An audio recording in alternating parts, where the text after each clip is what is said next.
Hello students, welcome to my channel. आज हम UGC net paper 2 yoga के अभी जो सितंबर 2024 में पेपर हुआ था उसके कुछ क्वेश्चन है जो कि यूनिट 5 से आए हैं, उसको सॉल्व करेंगे। तो फर्स्ट क्वेश्चन स्टार्ट करते हैं। इसमें मैचिंग दे रखा है कि वशिष्ठ संहिता के अनुसार सुमेलित कीजिए। वशिष्ठ संहिता के अनुसार जो आपको पढ़ाया गया है धारणा, 5 तत्व के ऊपर जो धारणा करते हैं, कौन कौन से तत्व होता है। एक तो होता है आपका पृथ्वी तत्व, पृथ्वी, जल तत्व, फिर तेज, फिर वायु, फिर आकाश। ये 5 धारणा में है। तो उसमें जो मंत्र दे रखा है उस मंत्र का क्या होता है, पहले होता है लम, फिर वम, फिर रम, फिर यम, फिर हम। तो ये आपको याद रखना है कौन कौन से तत्वों में कौन कौन से मंत्र हम उच्चारण करते हैं। तो ये इसी के हिसाब से हमारा पृथ्वी तत्व से हम स्टार्ट करते हैं। आप ऐसे याद रखोगे, सीरियल वाइज याद रखोगे तो आपको अच्छे से याद हो जाएगा। तो हम पृथ्वी तत्व का पहले देखते हैं। पृथ्वी तत्व का हो गया हमारा नंबर 3। तो हम देखते हैं ऑप्शन नंबर डी का 3 कहाँ पर है। तो डी का 3 हमको यहाँ पर मिल गया, तो उसका मतलब और कहीं डी का 3 नहीं है। तो हम ऑप्शन नंबर 3 में टिक करेंगे। सपोज आप एग्ज़ाम में बैठे हुए हो और आपको ऐसे ही एक आंसर मिल गया, तो आप फिर नेक्स्ट क्वेश्चन में चले जाएंगे टाइम वेस्ट ना करते हुए। लेकिन अभी हम यहाँ पर बैठे हुए हैं कुछ डिस्कस करने के लिए, उसी के रिलेटेड कुछ क्वेश्चन जैसे आ सकते हैं उसको भी डिस्कस करेंगे, और बाकी चीज़ें देखेंगे कि वशिष्ठ संहिता में इस धारणा के रिलेटेड और कुछ चीज़ें हैं। तो इसीलिए हम और देखते हैं क्या क्या कौन कौन से तत्व होता है यहाँ पर। तेज में हो गया, हमने यहाँ पर देखा था, तेज में हो गया हमारा रम का, जल में हो गया हमारा वम का, ये हो जाएगा, और वायु में यम। यहाँ पर आकाश तत्व देने रखा है। ये तो हो गया मंत्र के। उसके बाद हमारा देवताओं का नाम भी है इसमें। देवताओं का नाम क्या क्या है इसमें। पृथ्वी से स्टार्ट करते हैं। पहले होते हैं ब्रह्मा, ब्रह्मा, फिर जल में आ जाएगा विष्णु, तेज में है रुद्र। ये तो कॉमन है, ब्रह्मा विष्णु रुद्र, ऐसे ही आपको याद हो जाएगा। बाकी जो आपका ये वायु और आकाश, इसमें है महत्तत्व, और किसी किसी जगह में थोड़ा सा अलग है। वशिष्ठ संहिता के हिसाब से यहाँ पर महत्तत्व, और आकाश का है अव्यक्त जगदीश, अव्यक्त जगदीश। ठीक है, ये हो गया हमारा देवताओं का नाम। आपको ये देवताओं का नाम भी याद रखना है। इस बार पेपर में मंत्र के बारे में आया है, हो सकता है कि नेक्स्ट टाइम में पेपर में देवताओं के बारे में पूछ लिया। ठीक है, तो आपको याद रहेगा तो आप उसका आंसर कर सकते हैं। और इसके बाद उसका स्थान भी बताया गया है। पृथ्वी तत्व का जो स्थान है ये है पाँव से जानु तक। पाँव से जानु, जानु मतलब होता है घुटना। फिर यहाँ से जानु से मूलाधार तक, जानु से मूलाधार,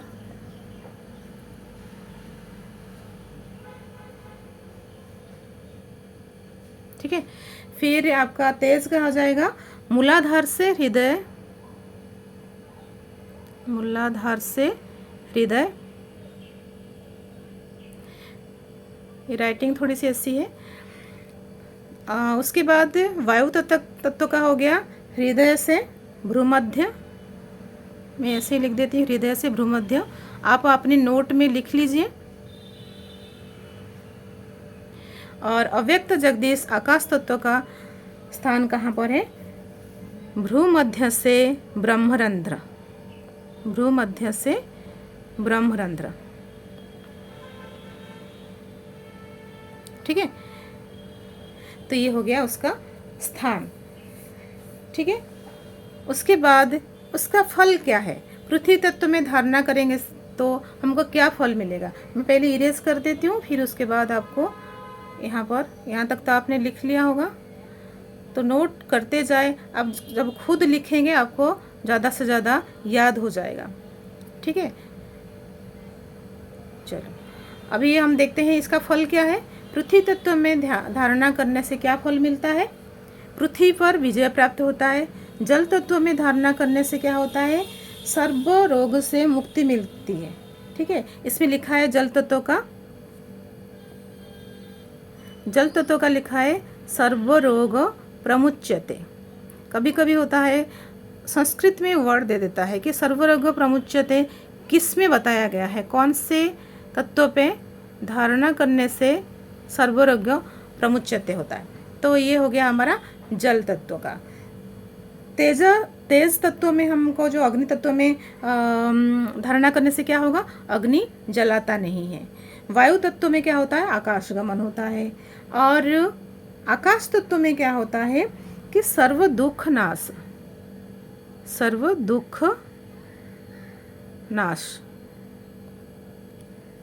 ठीक है, तो ये इम्पोर्टेंट है, तो ये चीज़ आपको याद रखनी है। तो अभी हमारा इसका ऑप्शन नंबर 3 इज करेक्ट। और उसके साथ साथ आपको मैंने बता दी वशिष्ठ संहिता के बारे में।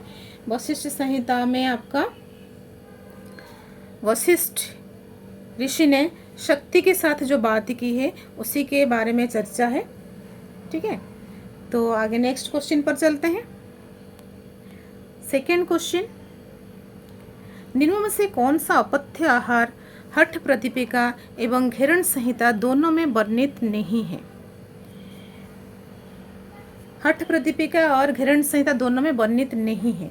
इसमें 4 ऑप्शन दे रखा है, छाछ, कुल्थ, हींग, जंबीरा।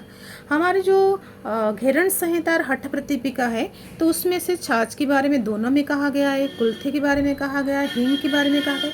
लेकिन जो जंबीरा है ये सिर्फ घेरण संहिता में, हठ प्रतिपिका में नहीं है। घेरण संहिता में है, हठ प्रतिपिका में नहीं है। इसमें पूछा गया है कि इसमें दोनों में है, तो इसलिए हमारा आंसर क्या हो जाएगा, दोनों में नहीं है। दोनों में नहीं है मतलब जंबीरा आ जाए, क्योंकि बाकी तीनों तो हम दोनों में है। तो इसका मैं है कि श्लोक जो है मैं आपको दिखा देती हूँ। ये देखिए, ये हमारा निषिद्ध आहार, ये हमारा घेरण संहिता का है। यह है घेरण संहिता बुक से लिया गया है। ठीक है, तो इसमें क्या लिखा है, यहाँ पर दधि तक्र देख रहे हैं, तक्र है यहाँ पर, तक्र का मतलब होता है छाछ। यहाँ पर कुल्थ है, यहाँ पर जंबीरा है और यहाँ पर हींग है। ठीक है, ये चारों चीज़ है। उसके बाद हठ प्रतिपिका की बात की जाए तो हठ प्रतिपिका में यहाँ पर है तक्र है, तक्र का मतलब जो छाछ है, कुल्थ है, हींग है, लेकिन यहाँ पर जंबीरा का नाम नहीं है। तो इसीलिए हमारा आंसर हो जाएगा नंबर 4। और वो जो पहला क्वेश्चन था उसका भी श्लोक का मैंने स्क्रीनशॉट लिया था।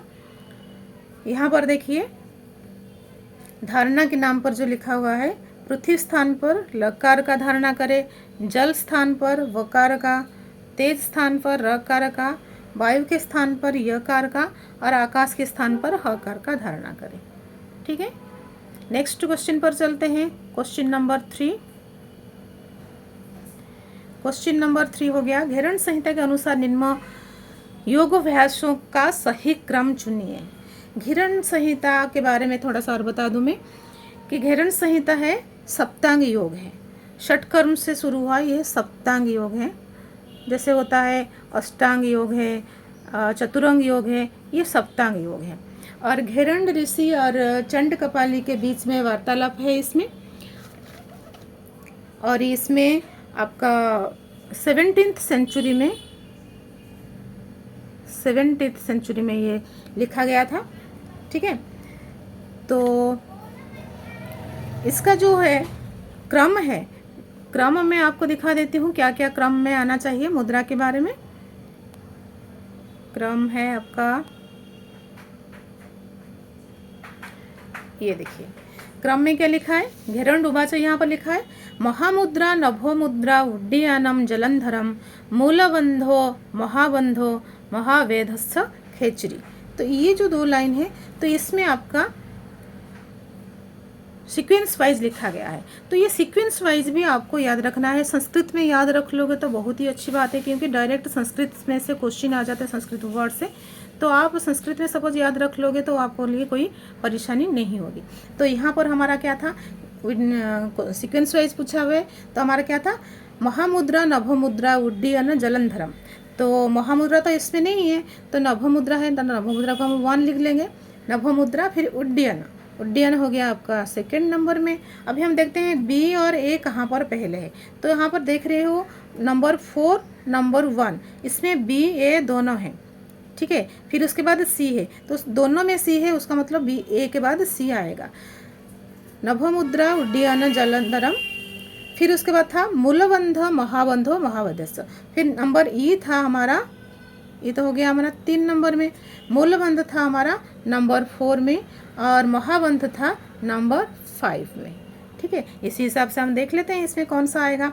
लास्ट को मतलब डी है, तो उसका मतलब नंबर 4 हमारा करेक्ट आंसर हो जाएगा, ठीक है। घेरण संहिता के बारे में आपको, ये मुद्रा के बारे में जानकारी हो गया। ये 7 अंग है इसका, और 7 अंग में षटकर्म से शुरू होता है, ठीक है। आपका उसमें समाधि में ख़त्म होता है, ठीक है। और इसके बाद घेरण संहिता के और एक क्वेश्चन आया है। घेरण संहिता के अनुसार योगी के भोजन की विशेषताओं का सही क्रम क्या है। योगी की जो भोजन है उसके बारे में पूछा गया है। पहले तो दिया है स्निग्ध, प्रिय, लघुपाक, मनोनुकूल और धातु पोषक। इसका एक जो श्लोक है घेरण संहिता का, मैं आपको वो दिखा देती हूँ। घेरण संहिता से बहुत क्वेश्चन आते हैं, ये देखो। लघुपाकम प्रियम स्निग्धम तथा धातु प्रपोषणम मनोभिलाषितम योग्यम योगी भोजनम आचरेत।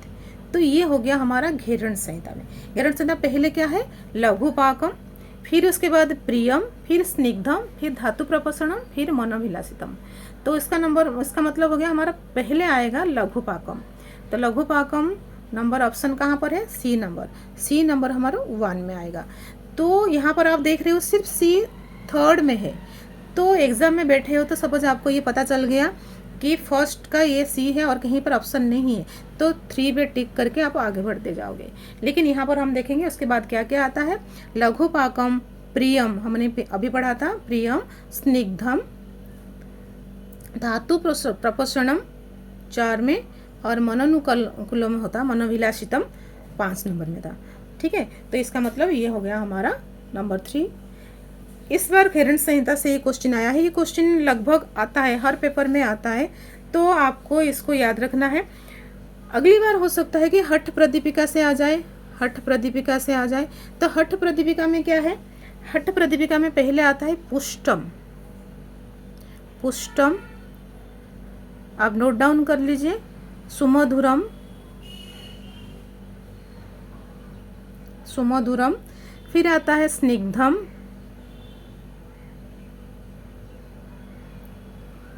ठीक है। फिर आता है गव्यम, गव्यम, फिर आता है धातु प्रपोषणम। ये आपको संस्कृत में याद रख लोगे तो धातु प्रपोषणम सही रहेगा, क्योंकि संस्कृत वर्ड याद रखने के लिए आपको इजी रहता है और ये डायरेक्टली ऐसे भी आ जाता है।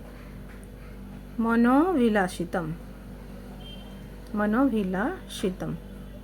ऐसे हमारा है कि हठ रत्नावली भी है। तो हठ रत्नावली में क्या है, हठ रत्नावली में सिर्फ ये पुष्टम जगह पर आपका श्रेष्ठम आ जाएगा। हठ रत्नावली में श्रेष्ठम से शुरू होता है, श्रेष्ठम, सुमधुरम, स्निग्धम, गव्यम, धातु प्रपोषणम, मनोविलासितम, ठीक है। बस ये पुष्टम की जगह पर आपको श्रेष्ठम लिखना है। तो ये आपका हठ प्रदीपिका और हठ रत्नावली में मीता योगी के भोजन के बारे में लिखा गया है। तो ये आपको याद रखना है, ठीक है। तो इसमें आपका अगली बार हो सकता है कि हठ रत्नावली से आ जाए या हठ प्रदीपिका में आ जाए। तो यहाँ पर हमारा ऑप्शन नंबर हो गया 3। आगे बढ़ते हैं क्वेश्चन नंबर 4 में, सॉरी क्वेश्चन नंबर 5 में, 4 हो गया हमारा। क्वेश्चन नंबर 5 में। इसमें शिव संहिता का विशेष संदर्भ में सुमिलित शिव संहिता के बारे में पूछा गया है। तो शिव संहिता में ये जो दे रखा है आपका मुद्रा वो दे रखा है, महामुद्रा, महाबंध, महावेद और खेचरी, और राइट साइड में उसका प्रभाव क्या है। ठीक है, तो उसमें हमारा क्या है, हमको पता है कि जो खेचरी है, ठीक है, खेचरी में हमारा आलस्य रहित हो जाता है। ठीक है, मैं आपको उसका शिव संहिता का श्लोक दिखा देती हूँ। शिव संहिता जो है उसमें आप कुछ बता देती हूँ उसके बारे में। शिव संहिता में हमारा 5 पटल है और ये शिव जी और पार्वती मैया के बीच में वार्ता है। 5 पटल है उसमें।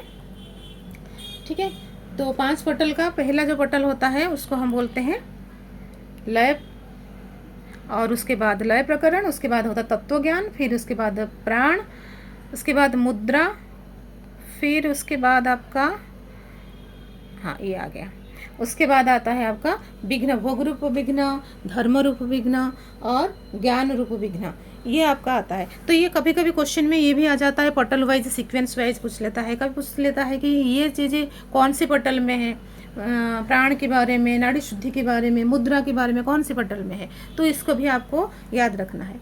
जैसे आप यहाँ पर देख रहे हो महावेद में क्या लिखा गया है, महावेद में लिखा है ब्रह्म ग्रंथि को भेदता है, ब्रह्म ग्रंथि का भेदन करता है। ठीक है, फिर उसके बाद आपका यहाँ पर खेचरी का आपको मैं दिखा देती हूँ। खेचरी का लिखा है, खेचरी यहाँ पर लिखा हुआ है, खेचरी का अनालस्य, अनालस्य मतलब ना आलस्य, आलस्य रहित होता है। तो ये दोनों हमको इसमें पता चल गया। तो उसके बाद हम इसको मैच करेंगे। ठीक है, ये हो गया। अभी हमने देखा महावेद का ब्रह्मग्रंथि का भेदन होता है, महावेद का। फिर महाबंध जो होता है वो होता है आपका विविध रस प्रभावित होकर मूर्धा की ओर जाता है, ये वाला होता है 4th में। फिर महामुद्रा का आपका कषायों का दग्ध हो जाना।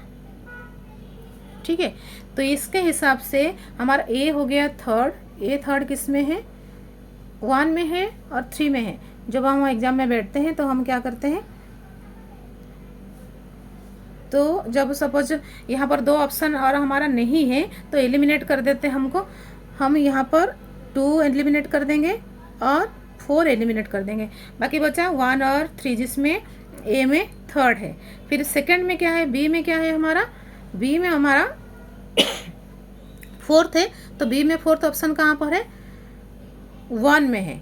तो इसलिए मतलब नंबर 3 भी हमने एलिमिनेट कर दिया।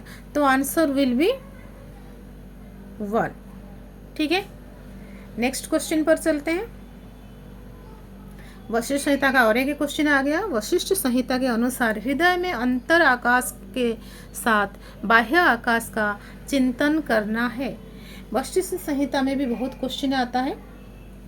तो जैसे आपको धारणा के बारे में भी बताया था मैंने, तो ऐसे ही वशिष्ठ संहिता का इसमें ध्यान के भी अलग हैं, समाधि के अलग है, तो अलग अलग डेफिनेशन दे रखा है। इसमें जो है हृदय और अंतर आकाश का, हृदय में अंतर आकाश के साथ बाह्य आकाश का चिंतन करना है, इसको क्या बोलते हैं। इसका श्लोक भी मैं आपको दिखा देती हूँ वशिष्ठ संहिता का।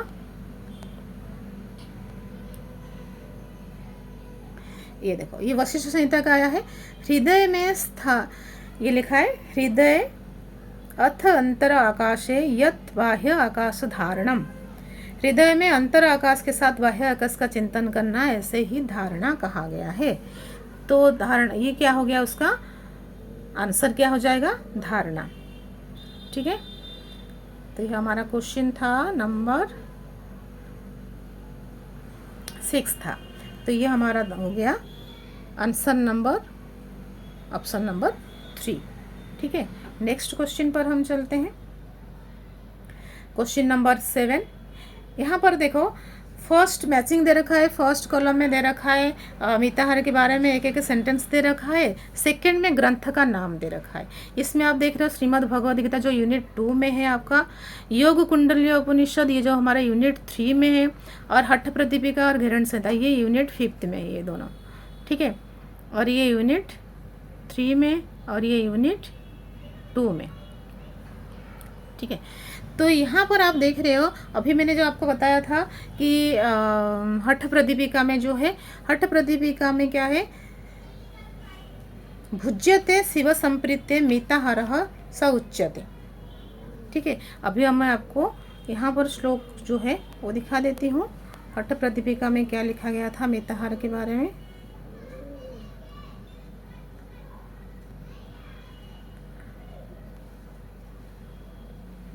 यहाँ पर देखो, यहाँ पर क्या लिखा है, भुज्यते शिव संप्रीत्य मिताहार स उच्यते। तो ये हमारा हठ प्रदीपिका, हठ प्रदीपिका हमने थोड़ी देर पहले देखा था पिछले क्वेश्चन में कि तक्र, कुल्थ और हींग के बारे में, जो कि निषिद्ध आहार है। तो भुजते शिव संप्रीति, और यहाँ पर है कि भगवत गीता का श्लोक है, ये 6th अध्याय का है, 6th अध्याय का 17th जो है श्लोक है, उसमें क्या लिखा है, युक्ताहार विहारस्य युक्त चेष्टस्य कर्मसु। ठीक है, युक्ताहार विहारस्य युक्त चेष्टस्य कर्मसु। ये आपको भगवत गीता तो आपको लर्न होनी चाहिए। आप योग के विद्यार्थी हैं तो आपको भगवत गीता पूरी तरह से लर्न होनी चाहिए। संस्कृत में भी थोड़ा सा आपको जानकारी होनी चाहिए। संस्कृत लैंग्वेज इसमें बहुत ज़रूरी होता है, क्योंकि हमारा सारे हठ ग्रंथ है वो जो संस्कृत में लिखी हुई है, भगवत गीता भी संस्कृत में है, तो इसलिए हमको संस्कृत की जानकारी होनी चाहिए। तो युक्ताहार विहारस्य युक्त चेष्टस्य कर्मसु हमने कहाँ देखा था, श्रीमद् भगवत गीता। तो डी का हो जाएगा 1। तो डी का 1 कहाँ पर ऑप्शन है, एक तो 2 में है और एक 4 में है। तो हम इसको एलिमिनेट कर देते हैं, ये दोनों का एलिमिनेट कर देते हैं। ठीक है, बाकी हमारा ये हो गया, बी का हमारा हो गया 3rd, बी का हो गया हमारा 3rd। तो बी का 3rd कहाँ पर है, बी का 3rd हमारा 2 में है। ठीक है, तो हमारा ऑप्शन क्या हो जाएगा, ऑप्शन हमारा 2 हो जाएगा। और भुज्यते सुर संप्रीत्या मिताहारम मिमम विदुः, ये हमारा लिखा गया है घेरण संहिता में। ठीक है, ये हमारा घेरण संहिता लिखा गया है। और ये मिताहारश्च आसनम च शक्ति चालक तृतीयक, ये लिखा गया है योग कुंडल्य उपनिषद में। तो आपको मैं योग कुंडल्य उपनिषद के बारे में थोड़ा सा बता दूं। ये आया है हमारा योग कुंडल्य उपनिषद, इसके बारे में मैं थोड़ा सा बता देती हूँ। ये आया है हमारा कृष्ण यजुर्वेद से, कृष्ण यजुर्वेद से। यजुर्वेद 2 है, एक कृष्ण है और एक शुक्ल है। तो कृष्ण यजुर्वेद से योग कुंडली उपनिषद आया हुआ है। इसमें 3 अध्याय है, 3 अध्याय है, और तीनों अध्याय में 171 मंत्र है। कभी कभी मंत्र के बारे में भी पूछ लेता है पेपर में। और ये जितने सारे उपनिषद है तो उसमें आपको कितने मंत्र है वो भी आपको याद रखना है। हठ ग्रंथों में, हठ योग की जो ग्रंथ है यूनिट 5 में, उसमें भी कितने श्लोक है उसको भी आपको याद रखना है। तो ये जो योग कुंडली उपनिषद है ना, उसमें कहा गया है चित्त का चंचल होने का 2 कारण है। चित्त चंचल होने का 2 कारण है, एक है आपका वासना, ठीक है, एक है वासना, 2 में है वायु, ये दोनों है। तो वायु या उसको हम प्राण भी बोलते हैं। तो फिर ये प्राण को स्थिर करने के लिए, प्राण पर विजय पाने के लिए क्या कर सकते हैं, 3 साधन बताया गया है प्राण पर विजय पाने के लिए। ठीक है, क्या क्या है, एक है मिताहार और एक है आसन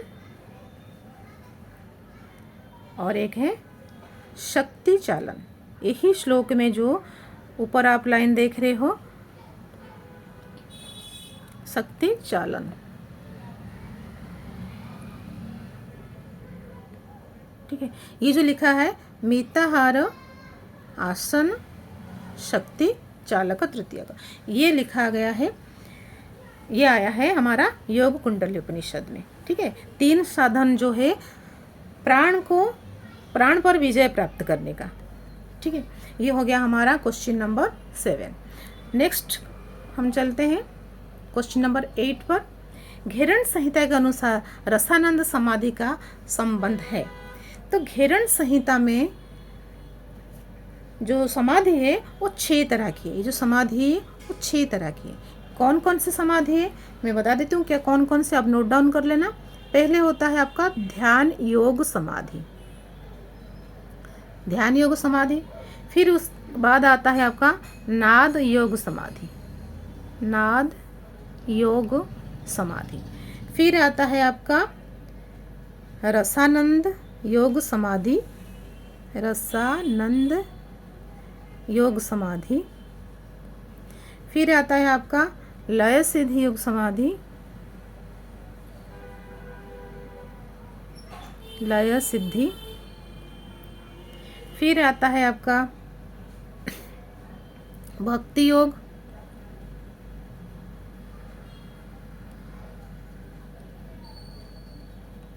भक्ति योग समाधि। फिर उसके बाद आपका आता है मनोमूर्छा। ठीक है, ये 6 तरह की समाधि है। तो सॉरी ध्यान योग जो समाधि है तो वो होता है सांभवी मुद्रा से, ध्यान योग समाधि होता है सांभवी मुद्रा से। नाद योग होता है भ्रामरी से, भ्रामरी मुद्रा से नाद योग समाधि होता है। रसानंद होता है आपका खेचरी से। ठीक है, और आपका योनि मुद्रा में लय योग समाधि। ठीक है, योनि मुद्रा से लय योग समाधि। और आपका ये हो गया भक्ति योग रह गया। भक्ति योग आपका होता है जब इष्ट देवों को हम हमारे हृदय में ध्यान करते हैं तो भक्ति योग समाधि होती है। और हमारा जो मनमूर्छा होता है, मनमूर्छा कुंभक होता है, तो उस कुंभक लगाने से, कुंभक करता हुआ मन को एकाग्र करके ब्रह्म में लीन करने से हमारा मनमूर्छा समाधि लग जाती है। तो ये हो गया 6 तरह की समाधि। इस बार आपका रसानंद समाधि के बारे में पूछा है, हो सकता है कि अगली बार इसमें से और कोई समाधि के बारे में पूछ ले, तो इसलिए इसको सबको आपको याद रखना है। उसके बाद आता है आपका क्वेश्चन, शिव संहिता के किस पटल में वायु की चर्चा की गई है। अभी मैं आपको बता रही थी कि अलग अलग पटल होते हैं, तो उसमें आपको पूछ लेता है कि किस पटल में क्या है। ठीक है, जो वायु की चर्चा है वो है आपका तृतीय पटल में है। तो उसका मैं आपका स्क्रीनशॉट एक दिखा देती हूँ जिसमें आपका क्लियर हो जाएगा। आप एक ये देखिए, ये शिव संहिता का है, तृतीय पटल में क्या क्या है। इस बार हो सकता है पूछा है आपका वायु साधना के बारे में, हो सकता है कि अगली बार और किसी चीज़ के बारे में बता दे। प्राण प्रकरणम कहा जाता है इसको। तो उसमें ये प्राण के बारे में, योगे वर्जित विषय के बारे में, योग सिद्धि उपाय के, प्राणायाम विघ्न नाश, प्राणायामस्य विशेष लाभ के बारे में, कुंभक सिद्धि के बारे में, धारणा प्रकरणम, वायु साधना। फिर आसन प्रकरण भी, आसन भी इसी में आता है। आसन आपका याद रखना है तृतीय पटल में ही आता है। और चतुर्थ पटल में क्या आता है, मुद्रा प्रकरण बोलते हैं उसको। तो ये हमारा क्वेश्चन के हिसाब से हमारा ये आ जाएगा ऑप्शन नंबर 3। ठीक है, ऑप्शन नंबर 3 हमारा करेक्ट आंसर हो जाएगा। चतुर्थ पटल में मैंने बता दिया आपको मुद्रा आता है, उसमें मुद्रा प्रकरण उसको बोलते हैं। ठीक है, प्रथम उसको बोलते हैं लय प्रकरण बोलते हैं, लय प्रकरण बोलते हैं। द्वितीय पटल को हम क्या बोलते हैं, तत्व ज्ञान, तत्व ज्ञान। और तृतीय पटल में तो हो गया तत्व ज्ञान में आपका आ जाता है सेकंड पटल में आपका नाड़ी, नाड़ी के बारे में आता है। 14 + 1 याद रखना, 14 नाड़ी है और एक चित्रा नाड़ी है। चित्रा नाड़ी को भगवान शिव ने कहा है मम बल्लभा। ठीक है, मेरे सबसे ज़्यादा प्रिय नाड़ी है चित्रा नाड़ी। तो क्वेश्चन आ सकता है मम बल्लभा शिव जी ने किस नाड़ी को कहा है, यह चित्रा नाड़ी। बाकी ये 14 नाड़ियाँ हैं। और आपका कुंडलिनी के बारे में भी इसमें आ जाता है, द्वितीय पटल में भी आ जाता है। आपको ये भी याद रखना है। हो सकता है कि आपको नेक्स्ट वाला जो एग्ज़ाम है उसमें पूछ सकता है कि शिव संहिता में कुंडलिनी की चर्चा किस पटल पर है। ठीक है, तो आपको ये याद रखना है। नेक्स्ट क्वेश्चन में चलते हैं। आसनेन रुजम हंति का संबंध क्या है। ये जो आसनेन रुजम हंति दे रखा है, तो ये बिल्कुल ये संस्कृत सेंटेंस दे रखा है। तो आपको योग के विद्यार्थी के हिसाब से संस्कृत जानना बहुत ही आवश्यक है। तो संस्कृत से आपको कभी कभी ऐसे पूरे कोई सेंटेंस दे देता है या तो कोई वर्ड दे देते हैं, मैचिंग में भी आ जाता है। तो इसलिए संस्कृत को थोड़ा सा आपको पढ़ना है। तो आसन रुजहंती का मतलब होता है, आसन से रुजा मतलब होता है डिजीज़, रोग, ठीक है। हंति मतलब होता है नष्ट हो जाना, समाप्त हो जाना, तो इसका मतलब क्या हो जाएगा, रोग समाप्ति। हमारा सेकंड ऑप्शन सही हो जाएगा। सपोज आपको ये संस्कृत का मीनिंग पता हो तो इसमें आपको आंसर देने में लिए बहुत ही इजी रह जाएगा, इसमें कोई दिक्कत नहीं आएगी। ठीक है, आज हमने 10 क्वेश्चन कंप्लीट कर दिए इसके।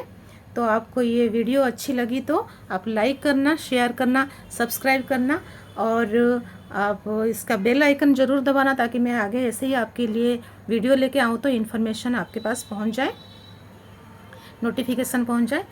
Thank you for watching.